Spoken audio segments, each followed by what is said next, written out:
Miarabantsika fiangonana tafombona eto amin'izao tranon'Andriamanitra izao amin'ny tsy alahady 7 volana Novambra taona 2024 ety.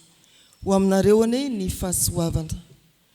Ny bokin'ny Amosa toko 5:4 hatramin'ny 9:10 voalahatra ho vakiana no andraisantsika ny afatr'Andriamanitra. Avatsika amin'izany riavana ny 4 tapany farany manao hoe ahoana hoy ny soratra masina? Tadiavo aho dia ho velona ianareo. Iaino ny toe-panahy araka an'Andriamanitra.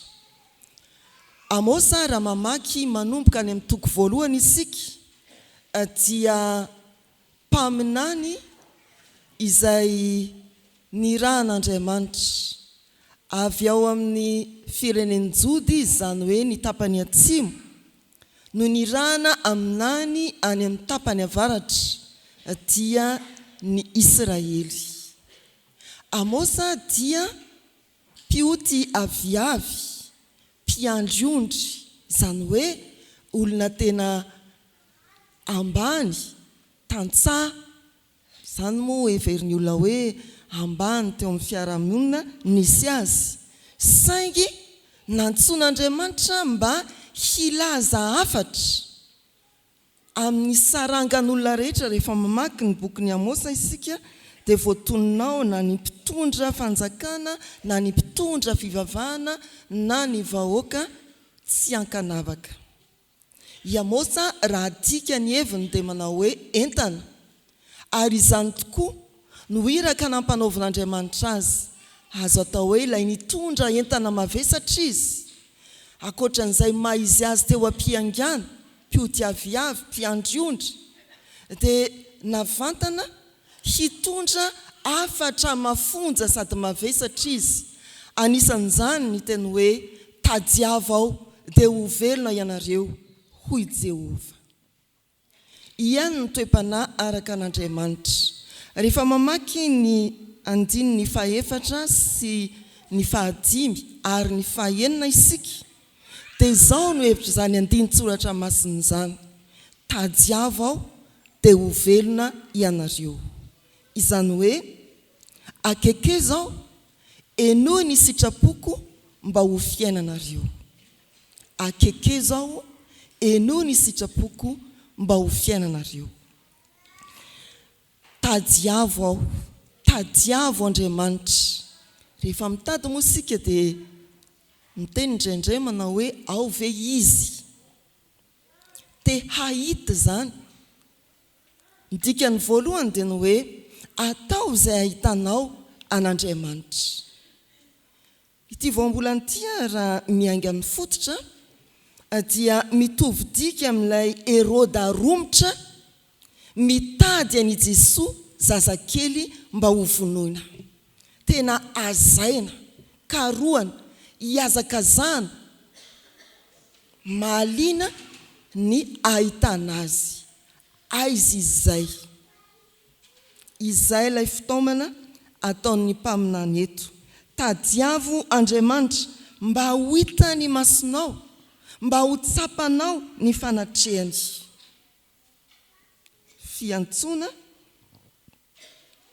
mavesatra, mafonja, afatra, lehibe izany ry havana.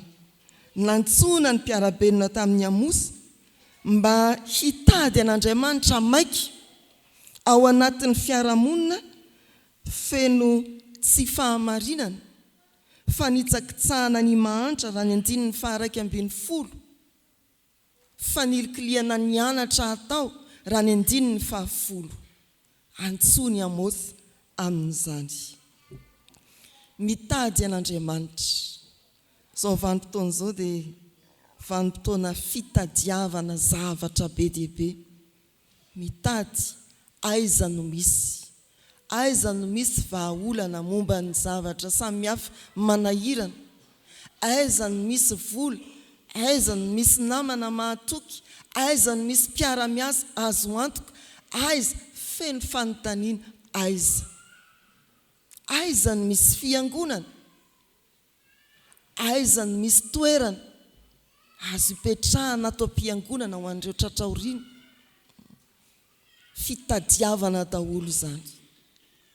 Eo amin'ny andininy 5 ny soratra masina dia manao hoe aza makany Betela, aza makany Gilgal, aza makany Berseba. Dia aiza zany ny tady an'Andriamanitra? Ireo toeran'ireo dia toerana ny vavahana avokoa. Zany hoe ny tompo raha miteny amin'ny alalan'ny mpaminany Amos manao hoe tadiavo Andriamanitra dia tsy mandrisika no hoe mitadiava fiangonana, mitadiava W ipetrahana. Tsia mandrisika izy ka te anokatra ny fosiny fanan'izay itenenany itondrany ity hiafatra mafonja ity manao hoe ao ve Andriamanitra. Tsy mitady fiangonana ianao fa ao anatinao ka tempolin'Andriamanitra ve ianao. Tsy mitady W ipetrahana tia ampiangonana ianao fa manome toerana n'Andriamanitra ao anatinao.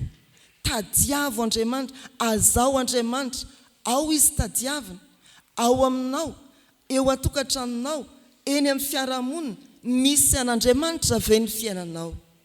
Tadiavo fa ilaina eo amin'ny fiainanao sy ny ankonanao. Ny fiarahamonina misy atsika Andriamanitra. Ataovy maika mihitsy ny fikarohana. Ny amin'izany Andriamanitra zany, tadiavo Andriamanitra, azao Andriamanitra, aizao aiza eo amin'ny fiainanao no misy an'Andriamanitra. Tsy fiangonana, tsy toerana, tsy Gilgal, tsy Berseba, tsy Betela, tranon'Andriamanitra. Fa saina mikaroka ianao. Tena tsapanao ve fa ao Andriamanitra, ao aminao Andriamanitra. Tena tsapanao ve fa eo amin'ny ankonanao Andriamanitra. Tadiavo izay ahitana an'Andriamanitra amin'ny fotoana rehetra, amin'ny toerana rehetra. Ry havana malala rehetra ao amin'ny tompo, izany no antso. Tsy fitadiavana etseroa fa famantarana sy fandiniana hoe aiza eo amin'ny fiainantsika Andriamanitra. Izany no fiainana ny toe-panaraka an'Andriamanitra fototra. Ny fahafantaranao fa miaina miaraka aminao Andriamanitra. Andriamanitra tonga nofo ao amin'i Jesosy Kristy eo amin'ny fiainanao Andriamanitra. Mamakivaky ny taolany sy ny tsokanao Andriamanitra. Miditra eo amin'ny fiainanao manontolo Andriamanitra fa tsy misy hoe ampahany fiainana ihany. Na misy fiainanao manokana amefenao an'Andriamanitra tsy hidirany. Ao ve Andriamanitra. Ny faharoa tadiavo Andriamanitra amin'ny heviny hoe hienoy izy. Fantaro ny sitrapon'Andriamanitra mba hiainana. Tsy hoe tafahoana mivantana amin'Andriamanitra ihany ianao ka mampiantrano azy eo amin'ny fiainanao, fa miaino azy koa. Tsy hoe mahita azy ihany fa mandre sy miaino an'Andriamanitra koa. Miaino sy mandre an'Andriamanitra koa. Tadiavo ny sitrapon'Andriamanitra mba ho fiainanao. Ny mahazatra antsika indraindray tonga aty am-piangonana dia milaza hoe eny ny toriteny fa nandalo zany. Nambara ny sitrapon'Andriamanitra fa vetivety eo dia very zany. Tonga ny an-trano moa anontaniana hoe dia inona ny toriteny tany? Tany izy tany. Maninona koa raha mba mandeha nefa e?